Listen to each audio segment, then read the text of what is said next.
Well, I'm Scott O'Grady, and I've been asked to come and share with you an experience that I had when I was an F-16 fighter pilot, and I was flying peacekeeping missions for a United Nations resolution of a no-fly zone over the skies of Bosnia, where an embroiled civil war was occurring, and there I was shot down, and I spent 6 days evading and surviving in enemy territory to where I was finally rescued in a daylight rescue. Have you ever had a bad day?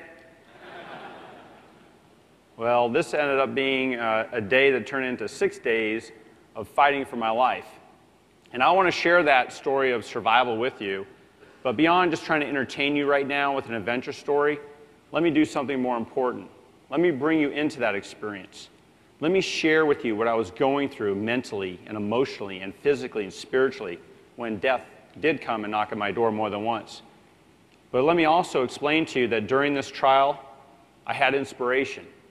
And the inspiration that carried me through this difficulty came through the things I cherish the most in life. It came through the love I have for God, the love I have for my family, and the love I have for my country. See, I look at my entire combat experience through my faith. While flying that F-16 over war-torn Bosnia, unexpectedly, a Soviet surface-to-air missile impacts my aircraft 10 feet behind my seat. My airplane explodes around me. I'm being burned before I can even eject out of the aircraft. I ejected over 5 miles above the earth at equivalent airspeed of around 500 miles per hour. I had a parachute descent to last up to nearly half an hour. Before I even hit the ground, the enemy was ready there to capture me immediately. I'm now hunted down in a country where I don't even have the right to live. For 6 days, I'm desperately trying to talk to somebody on the radio. Finally, friendly forces hear me. The United States Marines came down in the helicopters. They picked me up as we're flying out. We're being shot at by surface-to-air missiles, anti-aircraft artillery, small arms fire.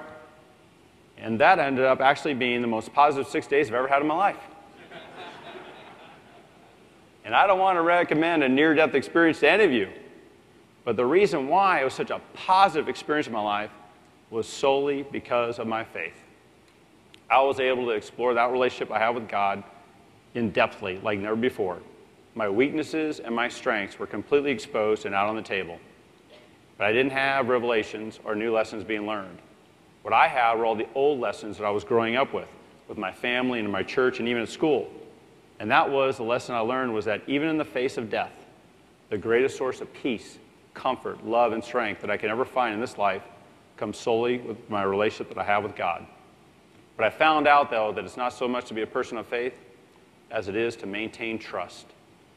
Now, if you'd have come up to me, though, while I'm lying underneath the branches of the trees, and the enemy's walking by me with their rifles ready there to either kill me or capture me, and at that time, if you just snuck up to my hiding spot with a contract saying, Scott, let's make a deal. And the deal is, when you sign this contract, that you will give up all your worldly possessions. Anything that's material will be taken from you. But when you sign this contract, the deal we make is we return you back the most valuable thing you have here in life, that being your family. I want you all to know that for me to be able to go home to see my mother and my father and sister and brother again, I would have signed that contract in a split second. Because my family means more to me than anything that's material in this world. They were the sole reason why I had a will to survive out there, or, even a reason to be able to come back home. But now I'm 80 miles into hostile territory. There are no friendlies out there, and there are 3 armies fighting around me. At that time, you would have thought I would have felt very isolated and lonely and secluded from the rest of the world, but I didn't. And the reason was that I had a team there supporting me and inspiring me in my time of need. And that team actually went beyond the military team I was a part of. Because the team that meant the most to me in my difficulty of surviving out there in that war zone was actually a team right back here in my home. See, that was an American team that inspired me. For I knew that all of you here were not going to forget about me. That all of you were going to make sure that I was rescued. And I want you to know I never doubted that. And I don't know how I can really even convey to you in words as to how much that meant to me. Knowing that while I was wearing our nation's uniform, serving our country in a foreign land, that I had the support of the American people back home meant the world to me. And whether you knew it at that time or not, every single one of you here today was a part of the inspiration that helped me survive and live through that experience. And I want to personally thank you for that. Now, the day that I went in to work on the 1st of June, I'd actually been away from my permanent assignment where I was down at a temporary assignment at the headquarters for operations over Bosnia. And I was a unit representative at the time, just doing desk work for over a week's period of time. And I came back to where I'm permanently assigned as an F-16 pilot in northern Italy at a base called Aviano. And you would think that as a pilot, my primary job is to fly an airplane. But in a squadron, we all have supervisory duties where we have to run different functional shops, whether it be the scheduling shop, the training shop, the weapons shop, intelligence office. I had just taken over to run the unit life support shop.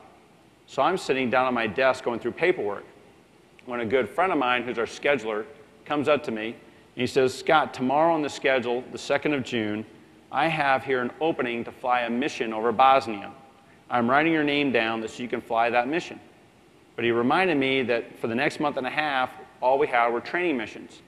But he told me that because I was going to be able to fly this one combat mission in the month of June, that it would still qualify me for my hostile fire pay bonus for that month. See, as a fighter pilot, when we flew over a combat zone, whether it was one day of the month or 30, it didn't matter, we'd all receive a bonus of $150. Well, I want you all to know it was not worth that $150. And we laughed and joked about the fact that we even got a bonus because none of us were there for the money. I don't know if anyone who joins the military trying to get rich. No, you volunteer because you believe in serving your country and defending our freedom and our way of life here as Americans. And that's the only reason why you put on that uniform. Now, when I went into work on the 2nd of June, I met up with my flight leader, Captain Bob Wright. We're both equally qualified to lead combat missions. Only one person can lead at a time. And as the assigned leader for that mission, Wilbur had to make the decisions, run the tactics, keep tabs on the weather, and talk on the radio. I was there solely to be his wingman, fly a good formation off of his aircraft, and now back up his decisions. Our mission was to enforce a no-fly zone over the skies of Bosnia. For those of you that remember, there was an atrocious war that was occurring there throughout the 90s.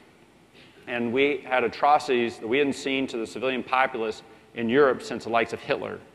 Genocide was occurring there, concentration camps, incidences where death squads would go into villages, line up all the men and the teenage boys and execute them in cold blood. Bodies dumped into mass graves, people burned alive in their houses, women would be systematically raped there for psychological warfare, people would step on landmines and be maimed or killed, young children or elderly people might try to cross the street to get to the only water source in a town to be shot at by snipers. A lot of innocent lives were being destroyed there. And the international community saw this and wanted to de-escalate the violence. And one of the ways we're going to do that is by enforcing a no-fly zone over the skies of Bosnia, which would prevent any of the warring factions from flying their aircraft overhead so that they just can't drop bombs on people on the ground and use air superiority to their advantage. So as part of the NATO alliance, we came in to police that UN resolution. But I want you to envision some things that are very important.